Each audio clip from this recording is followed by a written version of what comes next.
What's good, y'all? I already know where y'all at. It's your boy Star Jones, and this is a new episode of Star Views. It's about to start right now. So please, I hope you got your hookah ready, and I hope you got your cups full of whatever ready, because I got a lot to talk about, alright? Know what's going on. Star Jones, hit that subscribe button if you haven't already done so. Please and thanks, you heard?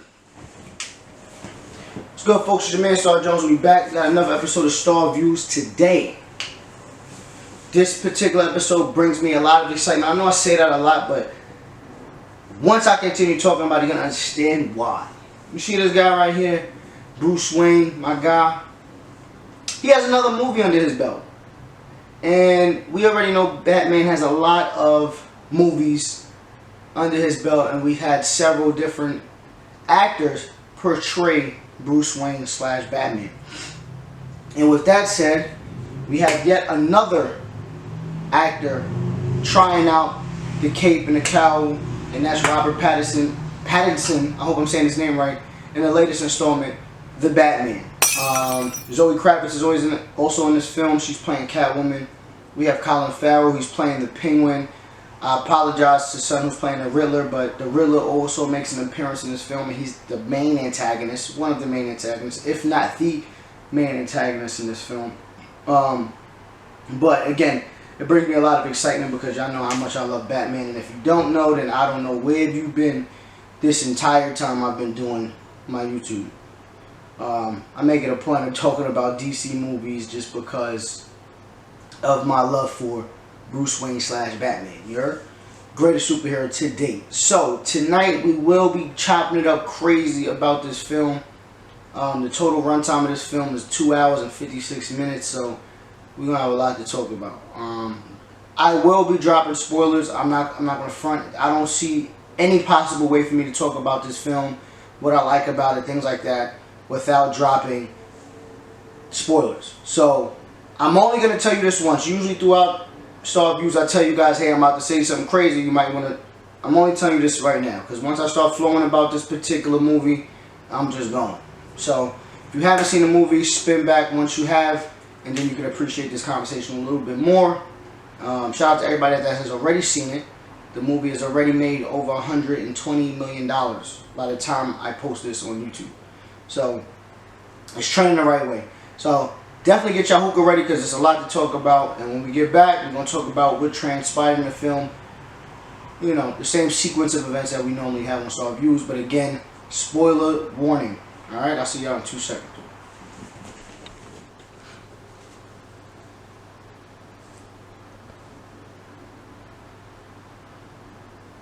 Good, folks, we back. Yeah, I decided to put a hat on. I know I have a fresh cut, but you know I just been wearing hats for the past few times I've been on camera, so I don't know. I just feel I'm in a hat mood. You know what I'm saying? But anyway, the Batman. So the Batman kicks off typical Gotham fashion. It's very dark, very gloomy. The movie opens up with someone looking through what is guessed to be a microscope, a telescope or something like that, binoculars, something of course to see at a great distance. We see a little kid in an apartment or a house, and then we see a gentleman walk in, begin to play with the child, and then immediately the scene cuts and we see this man, you know, on the phone watching a debate of some sort, and this is when we immediately find out this is the mayor of Gotham City. And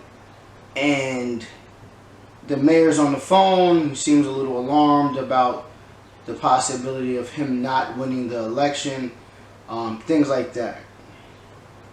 When I tell you the movie really doesn't waste any time of setting the tone, you know, like I mentioned in the intro, spoilers. The mayor is killed. We don't really get to see exactly who kills him, but the mayor's murdered, and then that kind of just segues into the narration of Bruce Wayne, aka Batman, and he's beginning to speak about how the city is in turmoil, it's full of crime, and pretty much he's realizing how much the city needs and how he really can't be everywhere at the same time. And you know, the movie kind of gives you different parts of the city where people are doing participating in criminal activities, you know, doing things that are illegal. And Batman is pretty much saying, like, it's difficult to be everywhere at the same time. This is a big city. And he pretty much is explaining how he's at night all the time, and he's like learning to be this nocturnal animal, so to speak, because he's outside at night all the time for who knows how long. But after that, you know, he has the whole vengeance scene, and then we meet up with Jeffrey Wright's version of Jim Gordon, and they're on the crime scene of where the mayor was killed, and this is where they find the first clue or riddle, so to speak. And this is where the chase begins. This is where the killings of political figures in Gotham City begin. So pretty much this movie is centered around the Riddler trying to expose the crooked politicians in the city, and how they have ties and affiliations to the underworld, whether it be the mob, whether it be, you know, low-level criminals, whatever the case. That's the Riddler's objective, is to exploit these good people and really show how bad this city really is, because it's trickling all the way up into the powers that be, the people that actually run the city, whether it's the chief of police, whether it's the mayor, whether it's district attorneys, all people that are deemed good people in a positive light. So the Riddler's on a mission to kill said folks, and Batman's on a mission to try to stop the Riddler. And that's pretty much the movie, 2 hours and 56 minutes. When I come back, I'm going to actually tell you guys what I'm going to grade it, and what are the pros and cons, what I loved about it, what I disliked about it. And yeah, I hope your hook is busting, because we got a lot to talk about.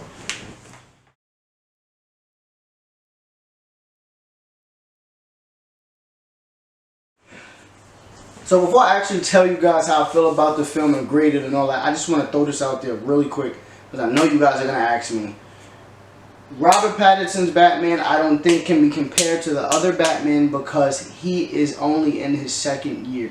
He is still relatively new to this whole Caped Crusader thing, whereas the other Batman that we've seen on the big screen are veterans. They've been doing this for a long time, at least 10 years, and some of them are even considering retirement. That's how far they are in their career as the Caped Crusader. So I think comparing them is kind of not fair to Robert Pattinson's Batman, because again, he's still new. He's extremely new. Like, you know what I'm saying? He's still getting his feet wet. So yeah, as far as portrayal, like actors portraying Batman, I think Robert Pattinson falls short of Christian Bale. I think he's middle of the pack. I think he's middle of the pack. I don't think, yeah, he's not up there with a lot of them. But I'm not taking nothing away from him. So, but I know you guys are going to ask me, so boom. Christian Bale's still the man. He's still #1 in my book. George Clooney probably fails. He's probably still at the bottom. Maybe. No, he's around the bottom. But Robert Pattinson's in the middle somewhere. But, yeah. Just consider that when y'all want to compare Batman. Alright? So, yeah. We can get into how I feel about the film in the last one. So, we're back, folks. Y'all already know, like I said, this is probably the best part of the show. And this is why I usually break down the pros and cons of the film and what I like about it and whether or not you should see it. So typically I do pro or con. I don't want to do it that way this particular time, just because there's a lot of things I did like about the film, and the gripes I do have with the film is probably not necessarily a con. It's just something that just stood out. And then throughout the course of this film, I had to keep reminding myself that this is only the second year that Bruce Wayne has been doing the whole Batman thing. So with that said, that kind of segues into something that I liked about the film, or more so what I noticed.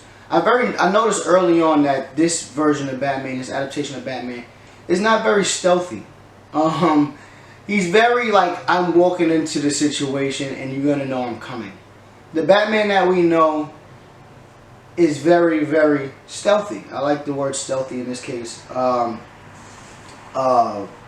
Because again, we never know when Batman's coming. He just kind of pulls up. In this movie, he pulls up, but you know he's coming. He has like the heaviest boots known to man, because you can hear him from a mile away. And usually in the adaptations on the cartoons or the comics, he, like I say, he just pops up. He drops down, and then boom, Batman's here. For another example, when they went to see the mayor when he was murdered, the crime scene, he walked in with Commissioner Gordon. Well, Officer Detective Jim Gordon at this time, because he's not yet the commissioner. And he just kind of walks through all the police officers and goes through the crime scene like, and again, you know, I had to remind myself, you know, he's not the 35-year-old Batman who's been doing this for 10 years. He's only in his second year. So that was one thing that stood out, and it, like again, I just had to kind of remind myself that, you know, he's not quite the Batman that we're used to. Another example of him still learning is the fact that, you know, there was another scene where he was being chased by the police, and he had to deploy a parachute to get away, but he kind of mistimed the parachute, and he ended up kind of like shooting himself in the foot. So he hasn't yet mastered the being up high and timing his jumps and things like that. So that was, it was funny, but it was also a reminder that he's still new to what he does. So I think for fans, it's like you have to remind yourself, hey, he's only in year 2. He's still, you know, learning the process of being a superhero. So yeah, that was cool. With that said, it's also a balance thing. Like, he doesn't know, this kind of goes into my next thing that I noticed that's important. And that as fans, you have to remember that this is new. He doesn't know how to juggle the lifestyle of being Bruce Wayne and the Batman yet. There's a scene where Alfred is like, hey, we have, you know, accountants coming from Wayne Enterprises, we need to discuss something. And he's like, for what? Why are they coming here? And he's like, bro, like, your father left you a whole company, you have to run it. And he was like, you know, I'm doing everything in my power for my family's legacy, things like that, blah, blah, blah. So he still hasn't yet mastered the duality of being Bruce Wayne and the Batman. And that's something that's important to recognize and pay attention to throughout the course of the film. And I think that's really important. I also like the fact that the city of Gotham is very grungy in this film. They made it a point of making the city very dark, very, very dark. Gotham City, as far as the color and the hue, reminds me of Seattle. How Seattle's known for it to be rainy and cloudy. That's how Gotham looks during the day. And at night, it just gets really dark. I think they did a really good job as far as cinematography is concerned. Like, the camera work, I think, was really good. And it really embodies the Gotham-esque feel from the comics. So I definitely appreciated that, you know. It might have been hard on the eyesight and stuff, on your vision, but I think they really did a good job of that. Colin Farrell, shout out to him. I think the makeup team did an amazing job, because if you didn't tell me that was Colin Farrell playing Penguin, I wouldn't have noticed. You couldn't tell me that was Colin Farrell. And that was the first time that I've seen Penguin like in a gangster role. Like, he came off real gangsterish, you know what I'm saying? Like, usually Penguin ain't this tough guy. Penguin, you know, he gets things done, but with the help of goons and stuff like that. Penguin is not really like a I'm gonna get it on myself kind of situation. And this Penguin was with the shits, you feel me? So I kind of appreciated that, and I think Colin Farrell did a real good job with that. The joke, I mean, the Riddler. I think this Riddler was really good. A more seriously toned Riddler. We're used to, you know, Riddler being a jokester and being a clown, so to speak, outside of the show Gotham. But this Riddler reminded me of the Zodiac Killer for his puzzles and how he would give Batman and the police hints on what's next. He also reminded me of Jigsaw, where he creates entrapments, and he has certain ways of getting information out of the people that he's attacking. And, you know, the whole let's play a game kind of thing. You know, so he reminded me heavily of Zodiac, the Zodiac Killer, and Jigsaw. So that was cool. That was a good spin on the Riddler. And again, he was a lot more serious in this, and we never really saw that before. So I definitely enjoyed that. Batman's growl when he speaks was on and off. And again, I think this is him learning and figuring out if this is intimidating or not, or should I use it, you know, things like that. So that was something else that stood out. What else that, you know, stood out in this film? Selena Kyle's character. I think Zoe Kravitz did a good job. One of my things about Selena Kyle I was worried about was Selena Kyle is a very sexy character. So when they casted Zoe Kravitz, that wasn't a concern of mine. I think Zoe Kravitz is a very pretty woman. So that was there. But as far as the fighting and the choreography, I was up in the air about. But, you know, because the movie's set in a dark tone, it was easy to have someone maybe step in and do the fighting for her, and you didn't have to really do all that CGI for the face. So, but Selena Kyle's backstory, the little bit that we did get, was pretty cool. Falcone, the crime boss of Gotham City, is her father. So that was a good spin. I don't know if this has ever been put in a comic or any animated movie or show, but I personally have never seen that, or at least I don't recall. So seeing that was definitely interesting. Another little Snapple fact and cool fact that I stood out about the film was the technology in the film. I've never seen a Batman have eyeball cameras. I thought that was cool. I recently was on a Mission Impossible binge, and I seen Ethan Hunt's character use that technology quite often.